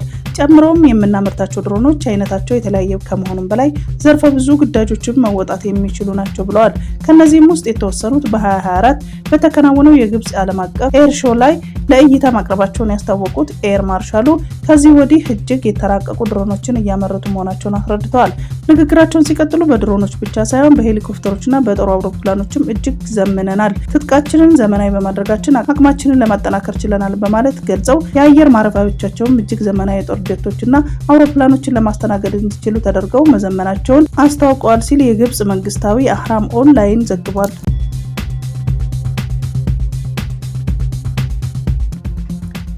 የቱርኩ ፕሬዝዳንት ረሲፕ ጣይብ ኤርዶጋን የጣሊያን ጠቅላይ ሚኒስትር ሲጋራ ማጨስ እንድታቆም የቻለውን እንደሚያደርግ መናገሩን ጆርጂያ ሜሎኒ ፖለቲኮ ዘግቧል። በግብጽ በጋዛ ያለውን ጦርነት ለማስቆም ከታቀደው የሰላም ጉባኤ ጎን ለጎን መገናኘታቸውን የተገለጸ ሲሆን ኤርዶጋን ሜሎኒ ማጨስን እንድታቆም የሚያሳምንበትን መንገድ እንደሚፈልግ ቃል ገብቷል። በጣሊያዊ ዕለታዊ ኢል ፎሊዮ እና በሌሎች ሚዲያዎች እንደተዘገቡት ከሆነ ኤርዶጋን ለሜሎኒ በጣም ጥሩ ትመስያለሽ፣ ግን ማጨስ እንድታቆሚ ላደርግ ይገባል ብለዋል። በተከታታይ ቃለ ምልልሶች ላይ በተመሰረተ መጽሐፍ ላይ ሜሎኒ ለ12 ዓመታት ካቆመች በኋላ እንደገና ማጨስ እንደጀመረች መናገሯን ተከትሎ የኤርዶጋንን አስተያየት የተሰጠው በቱርክ በ1996 ዋና የትንባሆ ቁጥጥር ህግ የወጣና ብዙ ጊዜ የተሻሻለ ህግ ያላት ሲሆን ቁጥር 4207 በታሸጉ የህዝብ ቦታዎችና የስራ ቦታዎች ማጨስን የሚከለክል ከ18 ዓመት በታች ለሆኑ ታዳጊዎች የትንባሆ መሸጥን የሚከለክልና ማስታወቂያ ማስተዋወቅ ማሸጊያቸውን ሳቢ ማድረግ የሚገድብ ደንቦችን ያካተተ ህግ ነው። ህጉ ለሲጋራ ማጨስ ተጋላጭነት በመቀነስና ትንባሆን መጠቀም በተለያዩ እርምጃዎች ላይ የማስፈጸሚያ እርምጃዎች በመቀነስ የህዝብ ጤናን ለመጠበቅ ያለመ ነው። ኤርዶጋን ይህንን ባሉበት ወቅት አጠገባቸው የነበሩት የፈረንሳዩ ፕሬዝዳንት ኢማኑኤል ማክሮን ኤርዶጋንን ተስፋ ለማጨናገፍ በሚመስል መልኩ የማይቻል ነው በማለት እየሳቀ ቀልዷል። በተያያዘ ዜና የጣሊያን ጠቅላይ ሚኒስትር ሜሎኒ በመካከለኛው ምስራቅ የሰላም እቅድ ፊርማ ስነ ስርዓት ላይ ለመገኘት በግብጽ በነበራቸው ቆይታ ከግብጽ ፕሬዝዳንት አብዱል ፈታህ አልሲሲ ጋራ የሁለትዮሽ ውይይት አድርገዋል። በኤክስ ላይ ባስተላለፈችው ጽሑፍ የመካከለኛው ምስራቅ የሰላም እቅድ ከተፈራረመበት ስነ ስርዓት ጎን ለጎን ከግብጹ ፕሬዝዳንት አብዱል ፈታህ አልሲሲ ጋራ የሁለትዮሽ ውይይት አድርጌያለሁ። የሰላም እቅዱን ተግባራዊ ለማድረግ በሚቀጥሉት እርምጃዎች ላይ ተወያይተናልና ጣሊያን ለጋዛ ሰርጥ ማረጋጋት፣ መልሶ ግንባታና ልማት የበኩሏን አስተዋጽኦ ለማበርከትና በመካከለኛው ምስራቅ የሰላም የጸጥታና የመረጋጋት ማዕቀፍ ላይ የፖለቲካ ሂደትን ለማስጀመር በሁለቱ መንግስታት መፍትሄ ላይ በመመስረት ቁርጠኝነትን አረጋግጣለሁ ብለዋል። በጋዛ የተኩስ አቁም ስምምነት ከተፈረመ በኋላ ወደ ቤታቸው የተመለሱ ፍልስጤማውያን ህመምና ኪሳራ ቢገጥማቸውም እንደ አዲስ ለመጀመር ቁርጠኛ መሆናቸውን ይናገራሉ። እጅ አንሰጥም፣ ሀገራችንን እንኖራለን ብለዋል። ጋዛን ስናይ ሞተን ቢሆን ብለን ነበር የሚሉት ነዋሪዎች ቢሆንም ከተማችንን መልሰን እንገነባታለን ብለዋል። የጋዛ ነዋሪዎች ወደ ቤታቸው ሲመለሱ ስለተሰማቸው ስሜት፣ ከሚወዷቸው ጋር ስለነበረው ግንኙነት፣ ከእምነትና የመኖር ፍላጎት በስተቀር ምንም የቀረ ነገር ወደሌለበት ስፍራ መመለስ ምን ማለትም እንደሆነ ከስፑትኒክ ጋር በነበራቸው ቆይታ ተናግረዋል። እስራኤል ከሐማስ ጋር ስምምነት ማድረጋቸውን ተከትሎ ፕሬዚዳንት ትራምፕ ሙገሳ እየተሻራቸው ነው። የእስራኤሉ ጠቅላይ ሚኒስትር ቤንያሚን ኔታንያሁ ለትራምፕ ለእስራኤል ውለታ የዋለ መሪ የለም ብለዋል። በታሪክ አሜሪካን የመሩ ፕሬዚዳንቶች ከትራምፕ ጋር አይስተካከሉም ሲሉም ነው መልእክታቸውን ያስተላለፉት። ትራምፕ በመላ እስራኤላውያን ልብ ውስጥ የገቡ መሪ መሆናቸውንም ተናግረዋል። ፕሬዚዳንት ትራምፕ የሰሩት ስራ መላው ዓለም ሰላም የሰጠ ስራ ነውም ሲሉም ገልጸዋል። ፕሬዚዳንቱ በእስራኤላውያን ብቻ አይደለም ሙገሳና ምስጋና የተቸራቸው፣ ፍልስጤማውያንም የትራምፕንም ስም እየጠሩ ሲያመሰግኑ ተስተውሏል። ፓኪስታን በአፍጋኒስታን ዋና ከተማ ካቡልና በሌላው ትልቅ ከተማ ካንዳሃር ላይ ከፍተኛ አየር ድብደባ እየፈጸመች ትገኛለች። ከተሞቹ በፍንዳታ እየተናወጡ ነው። የፓኪስታን አየር ጥቃት የታሊባንን የጦር ማዘዣዎችና ማዕከላትን ኢላማ ያደረገ ነው። ሁለቱ አካላት የሚያደርጉትን ጦርነት ዘርፉን እያሰፋ ቀጥሏል። ከሁለቱ ወገን በርካታ ወታደሮች እየተገደሉ ይገኛሉ። ጦርነቱ በምድርም በአየርም እየተደረገ ሲሆን በአየር ኃይል የበላይነት ያላት ፓኪስታን የጦር ጀቷን በአፍጋን ሰማይ ላይ እያጎራች ከፍተኛ ድብደባ እየፈጸመች ትገኛለች። በምድር ጦርነት ኔቶን እያንቀጠቀጠ አቅም ያላቸው ታሊባኖች ደግሞ የምድር ኃይላቸውን የበለጠ እየተጠቀሙ ይገኛሉ። የሁለቱ ሀገራት የድንበር ግዛቶች በመድፈርና ሮኬቶች እየጋዩ ይገኛሉ። አሁን ላይ ፓኪስታንና አፍጋኒስታን የ48 ሰዓታት የተኩስ አቁም ስምምነት ማድረጋቸው እየተሰማ ነው። ይህ አዲስ የወልወሉ ቡድን ከቦኮ ሀራም በመገንጠል በሰሜናዊ ማዕከላዊ ዞን ብቅ ማለት ጀምሯል። የላኩራዋ ቡድን አሁን በኳራ ትልቅ ችግር ሆኗል ሲል የናሳራዋ ግዛት ገዢ አብዱላሂ ሱሌን ጠቅሶ የአካባቢ መገናኛ ብዙሃን ዘግቧል። የግዛቱ አስተዳዳሪ ከአዲሱ አሸባሪ ቡድን የተውጣጡ ታጣቂዎች በሰሜን ማዕከላዊ ናይጄሪያ መኖራቸውን የደህንነት መረጃዎችን በመጥቀስ ገልጸዋል። ይህ ክልል የቤኒዌ፣ ኮጊ፣ ኳራ፣ ናስራዋ፣ ኒጀር ፕላቶ ግዛቶችና የናይጄሪያ ዋና ከተማ አቡጃን ጨምሮ የፌዴራል ዋና ከተማ ግዛትን ያካትታል። ቡድኑ ወደ ግዛታቸው ሰርጎ እንዳይገባ የደህንነት ባለስልጣናት እንዲከላከሉ አብዱላሂ ሱሌ ጥሪ አቅርበዋል ሲል ስፑትኒክ ዘግቧል።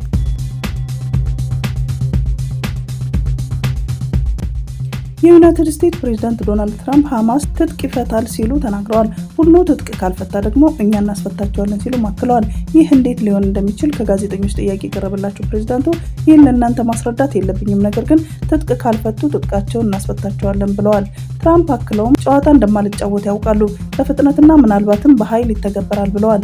የእስራኤሉ ጠቅላይ ሚኒስትር ቤንያሚን ኔታንያሁ በበኩላቸው በሚቀጥለው የተኩስ አቁም ስምምነቱ የሰላም ተስፋ አለኝ፣ ነገር ግን በትራምፕ እቅድ ቅድመ ሁኔታ ሐማስ ትጥቅ ካልፈታ ሁሉም ወደ ገሃነም ይወድቃል ብለዋል። ኔታንያሁ ይህ እንደማይሆን ግን ተስፋ አደርጋለሁ፣ በሰላማዊ መንገድ እንደምናደርገውም አስባለሁ፣ ይህንን ለማድረግ በእርግጠኝነት ዝግጁ ነን ሲሉ አክለዋል። በመጀመሪያ ሐማስ እጇን መስጠት አለባት፣ ሁለተኛ በጋዛ ውስጥ የጦር መሳሪያ ፋብሪካዎች አለመኖራቸውን ማረጋገጥ ይኖርብናል፣ ወደ ጋዛ ምንም አይነት የጦር መሳሪያ ዝውውር እንደማይኖር እናረጋግጣለን፣ ይህ ወታደራዊ ኃይልን ማጥፋት ነው ብለዋል። በሌላ በኩል የተኩስ አቁም ከተፈረመበት ቀን አንድ ጀምሮ ወደ ጋዛ እንዲደርስ የተፈቀደው የእርዳታ መኪኖች ቁጥር በእርቅ ስምምነቱ ከተደረሰ ጋር ተመሳሳይ አልሆነም።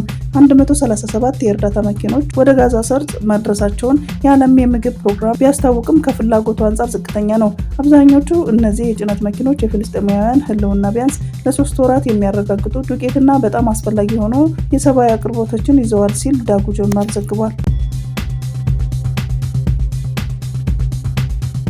ቢቢሲ ሸርፋይ የተባለው የዜና ተቋም ይፋ ያደረገው አዲስ የሳተላይት ምስል በቅርቡ በአፍጋኒስታንና ፓኪስታን መካከል በተፈጠረው የድንበር ግጭት በአፍጋኒስታን በኩል ጉዳት መድረሱን አረጋግጧል። ተቋሙ የተንቀሳቃሽ ምስልና የሳተላይት መረጃዎችን በመተንተን እንዳረጋገጠው በዚህ ሳምንት መጀመሪያ ላይ የተለቀቀ አንድ የድሮን ቪዲዮ 3 ሰማያዊ ጣሪያ ያላቸው ህንፃዎች ሲመቱ ያሳያል። ጥቃቱ የተፈጸመው ስፒን ቦልዳክ በተባለች የአፍጋኒስታን ድንበር ከተማ ሲሆን የተመቱት ህንፃዎችም የታሊባን የድንበር ጸጥታ ግቢ አካል መሆናቸውን የቢቢሲ ዘገባዎች አረጋግጠዋል። የማህበራዊ ሚዲያ ተጠቃሚ ጥቃቱን ከጥቅምት 11 እስከ 12 ባሉ ቀናት ውስጥ በፓኪስታን ኃይሎች የተፈጸመ ነው ሲሉም ቢቢሲ ይህንን በራሱ ምንጭ አላረጋገጠም። ይሁን እንጂ ኦክቶበር 14 2025 የተነሳው የሳተላይት ምስል በቪዲዮ ላይ ከታየው ጥቃት ጋር የሚመጣጠን ከባድ ጉዳት በህንፃዎቹ ላይ መድረሱን በግልጽ ያሳያል።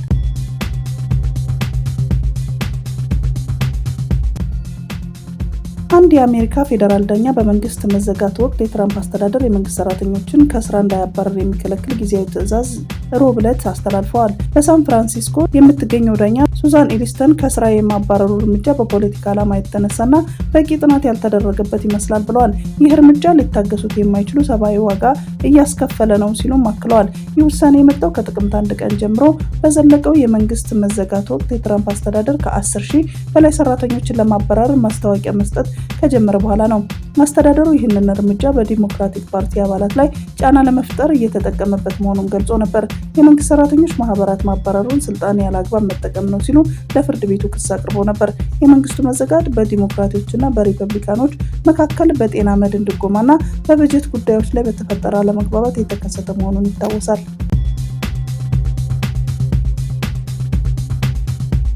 የሶሪያ ፕሬዝዳንት አህመድ አልሻራ የበሽር አልአሳድ ቁልፍ አጋር ከሆነችው ከሞስኮ ጋር ግንኙነት ወደ ነበረበት ለመመለስና እንደገና ለማስተካከል እንደሚፈልጉ መናገራቸው ተሰማ።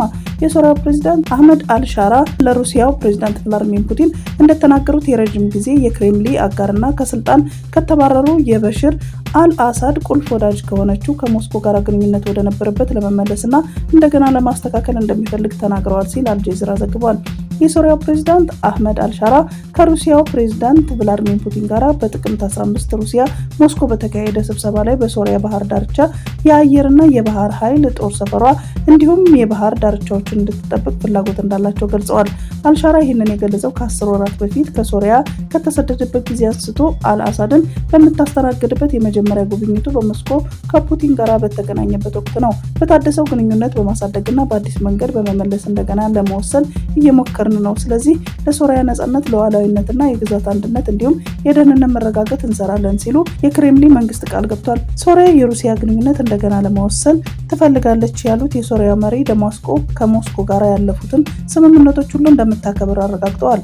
ከሩሲያ ጋር የሚያስተሳስሩን የሁለትዮሽ ግንኙነትና የጋራ ፍላጎቶች አሉና ከእሱ ጋር የተደረጉ ስምምነቶች ሁሉ እናከብራለን ብለዋል።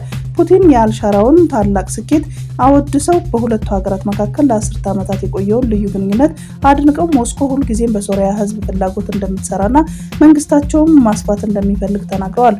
አክለውም ሩሲያ በበኩሏ በሶሪያ የባህር ዳርቻ አየርና የባህር ኃይል ጦር ሰፈሯን እንዳቆየችና ክሬምሊን የባህር ዳርቻዎችን ለመጠበቅ ስምምነት ለመደራደር ተስፋ እንዳለው በመግለጽ ወደ ሶሪያ የነዳጅ ጭነቶችን መላክ መጀመሯን ገልጸዋል ተብሏል። ሶሪያ በአሁኑ ጊዜ በአስቸጋሪ ጊዜ ውስጥ ብትሆንም ሆኖም ግን በሩሲያ ድጋፍና እርዳታ በሶሪያ ውስጥ በሁሉም የፖለቲካ ኃይሎች መካከል ያለውን ግንኙነትና ትብብር ያጠናክራል ብለዋል ፑቲን ሲሉ ያስነበቡት አልጀዚራ እና ሞስኮ ታይምስ ናቸው።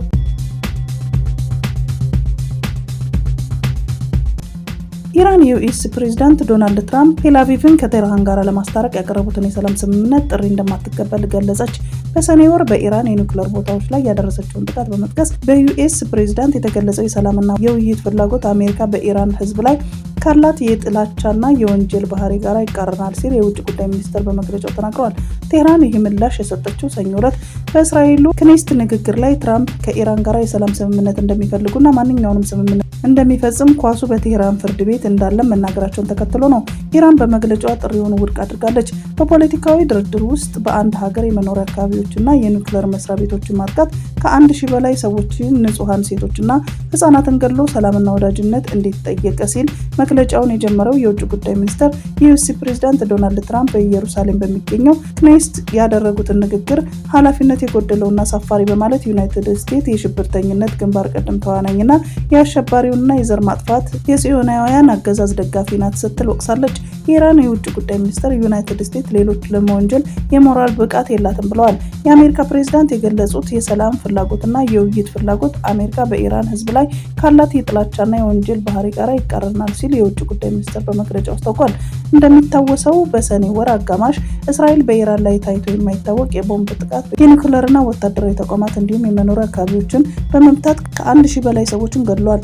ዩናይትድ ስቴትስ በኢራን ቁልፍ የሆኑት የኒውክሌር መስሪያ ቤቶችን የመታበት የ12 ቀን ጦርነት ከእስራኤል ጋር በቴህራንና በዋሽንግተን መካከል የነበረውን ከፍተኛ የኒውክሌር ድርድር ውድቅ ቢያደርግም ከሰኔ 24 ጀምሮ በኢራንና በእስራኤል መካከል የተኩስ አቁም ስምምነት መደረጉ ይታወሳል።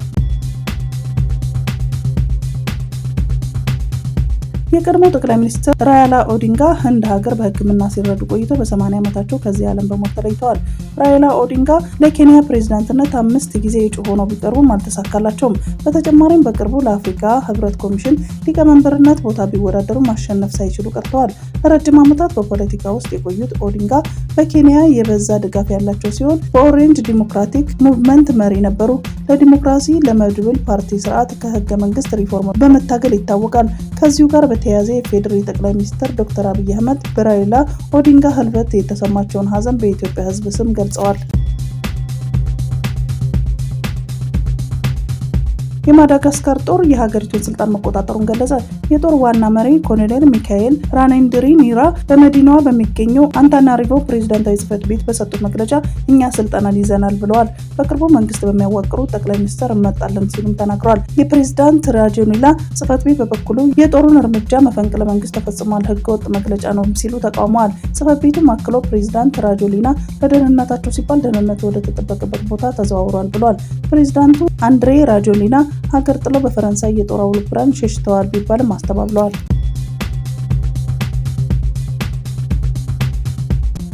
የሩሲያ ፕሬዝዳንት ቭላድሚር ፑቲን እና የሶሪያ አረብ ሪፐብሊክ ፕሬዝዳንት አህመድ አልሻራ በክሬምሊን ውይይት አድርገዋል። ሁለቱ ወገኖች በውይይታቸው በሀገሪቱ መጻኢ የሁለትዮሽ ግንኙነትና በሶሪያ የሚገኙ የሩሲያ ጦር ሰፈሮች ጉዳይ ላይ ትኩረት አድርገው መምከራቸው ተገልጿል። ፕሬዝዳንት ቭላድሚር ፑቲን በሁለቱ ሀገራት መካከል ለረጅም ዘመናት የቆየ ወዳጅነትና ግንኙነት እንዳለ አንስተው በአልሻራ የሚመሩት ኃይሎች በሶሪያ ድል መቀዳጀታቸው ለሀገሪቱና ለሕዝቡ ትልቅ ስኬት መሆኑን ገልጸዋል። ፕሬዝዳንት አህመድ አልሻራ በበኩላቸው አዲሱ የሶሪያ መንግስት ከሩሲያ ጋር ያለውን ታሪካዊ ግንኙነት ማደስ እንደሚፈልግም ተናግረዋል። የሩሲያ ፕሬዝዳንት ቃል አቀባይ ዲሚትሪ ፔስኮቭ በዛሬው ዕለት በሁለቱ መሪዎች መካከል የተደረገው ውይይት ለሩሲያና ሶሪያ ግንኙነት ወሳኝ ምዕራፍ መሆኑንም መጥቀሳቸውን ስፑትኒክ ዘግቧል።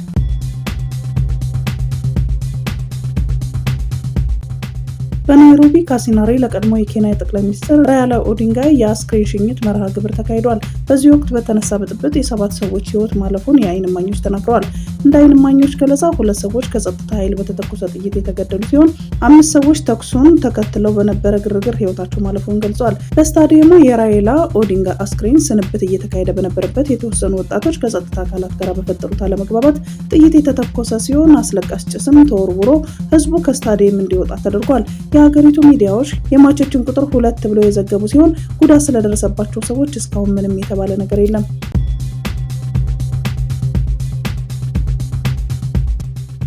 ጀርመን የሮ ተዋጊ ጀቶች በፖላንድ ወታደራዊ አየር ጦር ሰፈር ልታሰፍር መሆኑ ተገለጸ። የጀርመን የመከላከያ ሚኒስትር ቦሪስ ፒስቶሪየስ ተዋጊ ጀቶችን የሚሰማሩበትን የኔቶ አባል የሆነችውን ፖላንድ ከጥቃት ለመከላከል መሆኑን ዛሬ አስታውቋል። ባለፈው ወር 20 የሚሆኑ የሩሲያ ሰው አልባ አውሮፕላኖች የፖላንድን የአየር ክልል ጥሰው በመግባታቸውን መሰማቱን ተከትሎ ነው የአውሮፓ ህብረት የድሮን ግድግዳ ያለውን የመከላከያ ስልት ለመገንባት የወሰነው። ዴንማርክና ጀርመንን ወዲያውኑ በየአውሮፕላን ማረፊያዎቻቸው የሰው አልባ አውሮፕላኖችን እንቅስቃሴ የሚጠቁም ስልትን ዘርግተዋል። የጀርመን መከላከያ ሚኒስትር ዛሬ ይፋ ያደረጉትን ውሳኔም በምስራቃዊ አውሮፓ አካባቢ በአባል ሀገራት ላይ ያንዣበበውን ስጋት ለመከላከል ያለመ መሆኑን ገልጸዋል። ይህ በእንዲህ እንዳለም ፈረንሳይና ጀርመን የሚሳኤል ጥቃት ቅድመ ማስጠንቀቂያ የሳተላይት ጣቢያ በጋራ ልትመክት ስምምነት መፈረማቸውን ዶይቼ ቬለ ዘግቧል። የሩሲያና የአሜሪካ ባለስልጣናት በሚቀጥለው ሳምንት ስብሰባ ያደርጋሉ። ትራምፕ ከፑቲን ጋር ከተነጋገሩ በኋላ እንዳስታወቁት አሜሪካ በሩቢዮ ትወከላለች፣ ቦታውም በኋላ ይወሰናል። ትራምፕ ከፑቲን ጋር ባደረጉት ውይይት ወቅት ጉልህ መሻሻሎችን እንደተደረጉ እንደሚያምኑም ገልጸዋል። የአሜሪካው መሪ ከፑቲን ጋር ያደረጉትን ንግግር ከዘለንስኪ ጋር በሚያደርጉት ስብሰባ ላይም አንስተው ይወያያሉ። እንደ ስፑትኒክ ዘገባ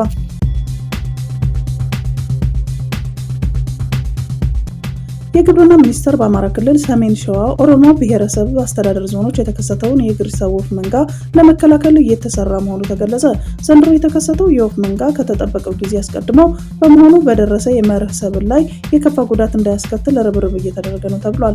በዚህም መሰረት የአካባቢው አርሶ አደሮች የወፍ መንጋውን በባህላዊ መንገድ በወንጭፍ ድምጽ በማሰማት ለመከላከል ጥረት እያደረጉ እንደሚገኙ የኦሮሞ ብሔረሰብ አስተዳደር ዞን ግብርናና መምሪያ ምክትል ኃላፊ ሀሰን ሰይድ ለመንግስት መገናኛ ብዙሃን ተናግረዋል።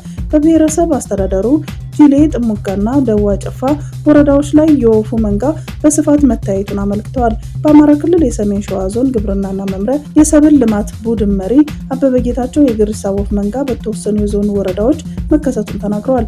የሰብል ምርታማነት ላይ ተጽዕኖ የሚያስከትሉ ችግሮችን ለመቆጣጠር የሚያስችል ዝግጁነት እንዳለ የተገለጸ ሲሆን የግሪሳ ወፍ መንጋው ጉዳት እንዳያስከትል የሎጂስቲክስ ማጓጓዣ ስራ እየተከናወነ ነው ተብሏል። የኬሚካል ርጭቱ በአፋጣኝ የሚከናወን መሆኑንም አቶ ከበደ አመላክተዋል። አረና ትግራይ ፓርቲ ተቃዋሚ ካሰሙት የቲዲኤፍ አባላት ጎን እንዲቆም አስታወቀ። ፓርቲው ዛሬ ባወጣው መግለጫ ለዓመታት በተለያየ መንገድ ሲንቀሳቀስ የቆየና በተበታተነ መንገድ ሲካሄድ የነበረውን የትግራይ ሕዝብ የለውጥ ፍላጎት አሁን አደባባይ ወጥቷል፣ በአመፅ ጀምረዋል። ሲቀጥልም ከቅርብ ጊዜ ወዲህ በትግራይ ውስጥ በርካታ የህዝብ ጥያቄዎች የተነሱት ከህወሓት መልስ ቢጠብቁም መልስ ማግኘት እንዳልቻሉ አስረድተዋል።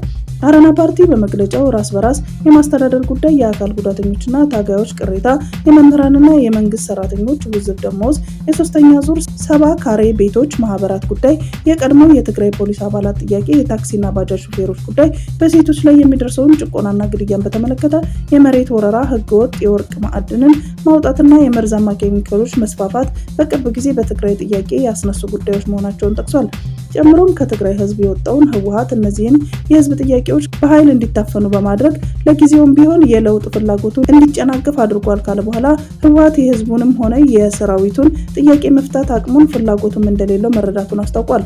ከጥቅምት 8 ጀምሮ የቲዲኤፍ አባላት በአደባባይ ወጥተው ተቃውሞ በማሰማት ላይ መሆናቸውን ጠቅሶ ጥያቄያቸውም አንደኛ ደሞዝና ጥቅማ ጥቅም የሚሰጠው በአድልኦ ነው፣ ሁለተኛ የአንድ ፓርቲ ሰራዊት አይደለንም፣ ሶስተኛ እኛ የምንፈልገውን ሰላም እንጂ ጦርነት አይደለም፣ አራተኛ ቤት መስሪያ ቤት መሬት ይሰጠን፣ አምስተኛ ካድሬዎች የሚንፈላሰሱበትና ታጋዮች የሚያፍሩበት ትግራይን አንፈልግም የሚሉ መሆናቸውን ጠቅሷል። አረና ፓርቲ ጨምሮ እነዚህን ጥያቄዎች ፍትሐዊና ተገቢ ናቸው በሚል እንደሚደግፍና ከሰራዊቱ አባላት ጎን እንደሚቆም አስታውቋል። የኢፌዴሪ ፕሬዝዳንት ታዬ አጽቀሥላሴ የካቶሊክ እርዳታ ድርጅት በኢትዮጵያ እያከናወናቸው ያሉትን የልማት ስራዎች አድንቀዋል። ፕሬዝዳንት ታዬ ከኢትዮጵያ ካቶሊካዊት ቤተክርስቲያን ሊቀ ጳጳሳት ብፁዕ ካርዲናል ብርሃነ ኢየሱስ ሱራፌል እና ከድርጅቱ ዋና ስራ አስፈጻሚ ሻን ካህላን ጋር ተወያይተዋል። ፕሬዝዳንቱ በዚሁ ወቅት እንዳሉት የካቶሊክ የእርዳታ ድርጅት በኢትዮጵያ በተለይም አርሶና አርብቶ አደሮችን በመደገፍ በርካታ ተግባራትን እያከናወነ ይገኛል። ድርጅቱ እያደረገ ያለውን ድጋፍ አድንቀው በቀጣይ ለሚያከናውናቸው ተግባራት መንግስት አስፈላጊውን ድጋፍ እንደሚያደርግም አረጋግጠዋል ያለው ኤፍኤምሲ ነው።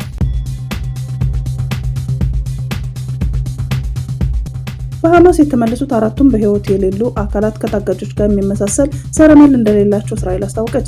በመጀመሪያው ዙር የእስራኤልና ሐማስ የሰላም ስምምነት ሐማስ 48 እስራኤላውያን ታጋቾችን የመመለስ ስምምነት የነበረ ሲሆን በዚህ መሰረት 20 በህይወት ያሉና 7 በህይወት የሌሉ እስራኤላውያን ታጋቾች መመለሱ ይታወሳል። ሆኖም ከተመለሱ 7ቱ አራቱ የሚሆኑት በህይወት የሌሉ ታጋቾች ውስጥ አንዱም በዘረመል ታግተው ከነበሩት ጋር እንደማይመሳሰሉ እስራኤል አስታውቃለች።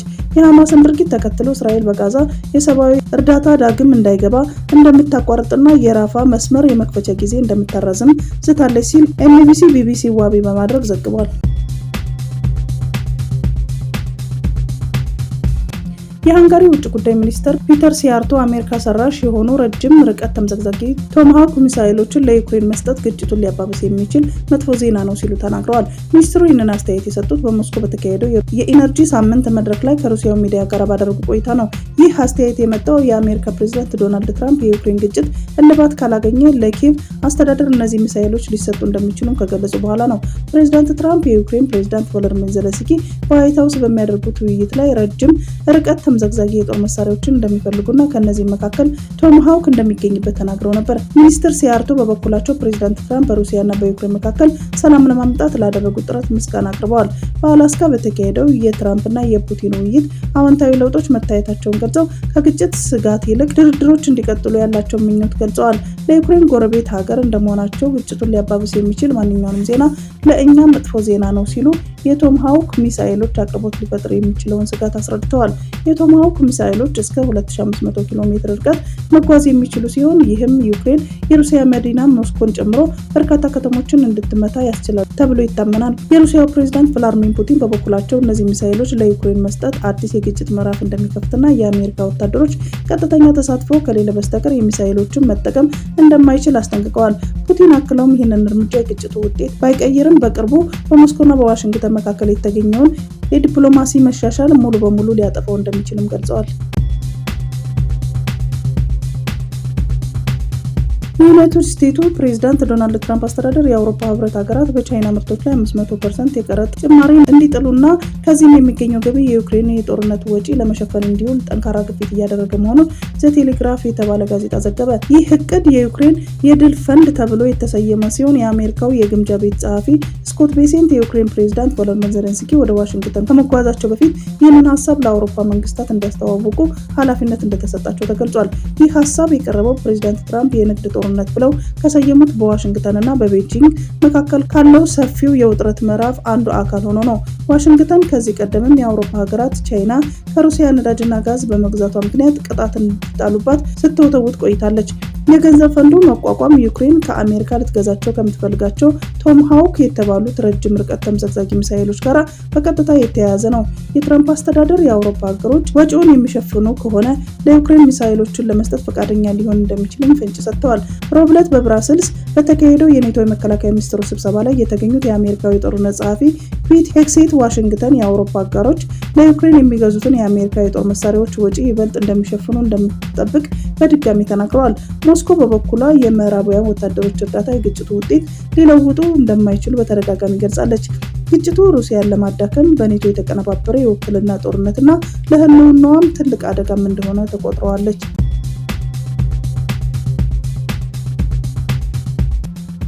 የእነማይ ወረዳ ምክትል አስተዳዳሪና የወረዳው ስራና ክህሎት ጽሕፈት ቤት ኃላፊ የነበሩት አቶ አዲሱ ተሻለ ጥቅምት 6 ቀን 2018 ዓ.ም በቢቸና ከተማ በተፈጸመ ጥቃት ህይወታቸው ማለፉ ተገለጸ። አባ ኮስተር ብርጌድ የተባለና ከፋኖ ጋር ግንኙነት እንዳለው የሚነገርለት ታጣቂ ቡድን ለጥቃቱ ኃላፊነቱ ወስዷል። የእነማይ ወረዳ አስተዳደር ባወጣው የሀዘን መግለጫ መሰረት አቶ አዲሱ ከጧቱ 12 ሰዓት ተኩል ሰዓት አካባቢ ከመኖሪያ ቤታቸው ወደ ስራ ቦታቸው ሲንቀሳቀሱ ነው በጥይት የተገደሉት። አስተዳደሩ ጥቃቱን ያወገዘው ሲሆን መንግስት ችግሮችን በውይይት ለመፍታት ጥሪ እያቀረበ ባለበት ወቅት የተፈጸመ ጥቃት መሆኑን ገልጿል። አስተዳደሩ አቶ አዲሱን የህዝብንና የመንግስትን ተልዕኮ ለማስፈጸም ቀን ከሌት ሲተጋ የነበረ ታታሪ የህዝብ ልጅ ሲል የገለጻቸው ሲሆን በአካባቢው የሚካሄደው የጸጥታ ማስከበር ኦፕሬሽን ከጸጥታ ኃይሎች ጋር በመቀናጀት ተጠናክሮም እንደሚቀጥል አስታውቋል። ኃላፊነቱን የወሰደው አባ ኮስተር ብርጌድ በሟቹ ላይ ከባድ ውንጀላዎችን አቅርቧል። ቡድኑ ባወጣው መግለጫ አቶ አዲሱ ለአገዛዙ ታማኝነታቸውን ለማሳየት የራሳቸውን ህዝብ ሲያስጨፈጭፉ ነበር ብሏል። በተጨማሪም የዲማ ቅዱስ ጊዮርጊስ ገዳም እንዲወድም ትዕዛዝ በመስጠት የሐዲስ ዓለማየሁ ሙዚየም በማቃጠል እንዲሁም በእነማይ ወረዳና በቢቸና ከተማ የፋኖ ቤተሰብ ናቸው በሚል በርካታ ዜጎችን ለእስርና ለስቃይ ዳርገዋል ሲል ከሷል። ይህ ጥቃት በአማራ ክልል በመንግስት የጸጥታ ኃይሎችና በፋኖ ታጣቂዎች መካከል ከዓመት በላይ ከዘለቀው ግጭት ጋር የተያያዘ ነው። በግጭቱ ወቅት በመንግስት ባለስልጣናት ላይ ያነጣጠሩ ጥቃቶች በተደጋጋሚ ሲዘገቡ የቆዩ ሲሆን ይህ ክስተት በአካባቢ ያለውን የጸጥታ ሁኔታ የበለጠ ሊያወሳስበው እንደሚችልም ስጋት ፈጥሯል። ከ300 በላይ ድሮንና 37 ሚሳኤል ተደብድበናል ሲሉ ዘለንስኪ ተናገሩ። የዩክሬኑ ፕሬዝዳንት ዘለንስኪ ዛሬ ባስተላለፉት መልእክት በሩሲያ መጠነ ሰፊ የአየር ድብደባ እንደተፈጸመባቸው ገለጹ። በመልእክታቸው ሌሊቱን ከ300 በላይ ድሮንና 37 ባላስቲክ ሚሳኤል በመጠቀም ጥቃት እንደደረሰባቸው አስታውቀው ይህም በተለያዩ ግዛቶች ላይ መከናወኑን አስረድተዋል። ፕሬዝዳንቱ እንዳሉት በዚህ ጥቃት ሩሲያ ክላስተር ቦምቦችን የተጠቀመች ሲሆን ይህንም የጉዳቱ መጠን ከባድ አድርጎታል። ሲያስረዱ ሩሲያ እጥፍ የሚባል የሽብር ጥቃትን ፈጽማለች። አንዴ አደጋ ካደረሰች በኋላ እዚያ ቦታ ደርሰው እሳት በማጥፋት ላይ በነበሩ ሰራተኞች ላይም በድጋሚ ጥቃት አድርሳለች ካሉ በኋላ ሰሞኑን በሀገራቸው የኃይል መሰረተ ልማት ላይ ተደጋጋሚ ጉዳት መድረሱንም አስታውቀዋል። ዘለንስኪ ንግግራቸውን ሲቀጥሉ ፑቲን አሁን ዓለም የሚለውን መስማት ያቆመ ደንቆሮ ሆኗል። ስለዚህም እሱም ማናገር የሚቻለው በሚሰማው ቋንቋ ብቻ ነው። ይህንን ቋንቋም ከባድ ጫናና ጠንካራ ማዕቀብ ነው፣ እንዲሁም ለእኛ ረጅም ርቀት የሚወነጨፉ ጦር መሳሪያዎችን መስጠት ነው ብለዋል።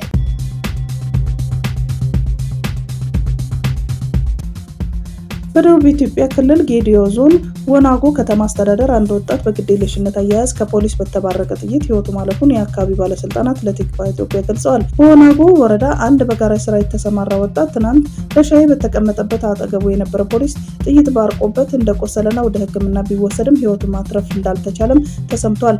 በቦታው የነበሩ ሰዎች ፖሊሱ መሳሪያውን አቀባብሎ ጭኑ ላይ አስቀምጦ ነበር፣ ይሁን እንጂ ጥይት ለማቀባበል የሚያደርስ በአካባቢው የተለየ የጸጥታ ችግር አልነበረም ብለዋል። ስለ እውነቱ አንድ የአካባቢ ባለስልጣናት ያነጋገረ ሲሆን ጥቃቱን ማድረሱን አረጋግጠው ድርጊቱን የተፈጠረው ግን ወናጎ ወረዳ ላይ ሳይሆን ከተማ አስተዳደሩ ላይ ነው፣ ከተማ አስተዳደሩና ወረዳው ይለያያሉ ሲሉ ገልጸዋል። እውነቱን ሲያስረዱም አንድ ፖሊስ ጥይት ባርቆበት ነው ልጁ ላይ የሞት ጉዳት የደረሰው፣ ፖሊስ ሆን ብሎ ያደረገው ነገር አይደለም ነው ያሉት። ከተማ አስተዳደሩ ውስጥ በአጋጣሚ የተፈጠረ እንጂ ሆን ተብሎ የተደረገ ድርጊት አይደለም ያሉት እኚሁ አካል ፖሊሱ በህግ ጥላ ስር ነው ያለው ሲሉ ተናግረዋል።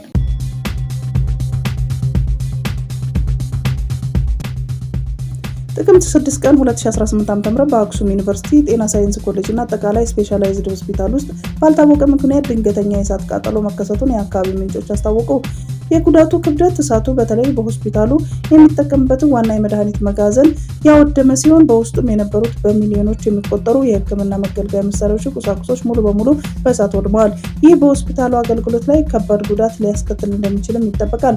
ቃጠሎው ከተነሳ በኋላ በአፋጣኝ ተረባርበው አደጋውን በቁጥጥር ስር ማዋል ችለዋል። ከተሳተፉት መካከል የዩኒቨርሲቲው ሰራተኞችና የጤና ሳይንስ ተማሪዎች፣ የአክሱም ከተማ ጸጥታ አባላትና ማዘጋጃ ቤት ሰራተኞች፣ የከተማ ወጣቶች፣ ፌዴራል ፖሊስ አባላት፣ ከኢትዮጵያ አየር መንገድ የተውጣጡ የእሳት አደጋ ሰራተኞች በሁሉም አካላት ትብብር አደጋው ተረጋግቷል። የእሳት ቃጠሎው መንስኤ ምን እንደሆነ እስካሁን በይፋ ያልተገለጸ ሲሆን የአደጋው መንስኤ ምን እንደሆነ ለማጣራት ምርመራ እየተካሄደ መሆኑም ተገልጿል።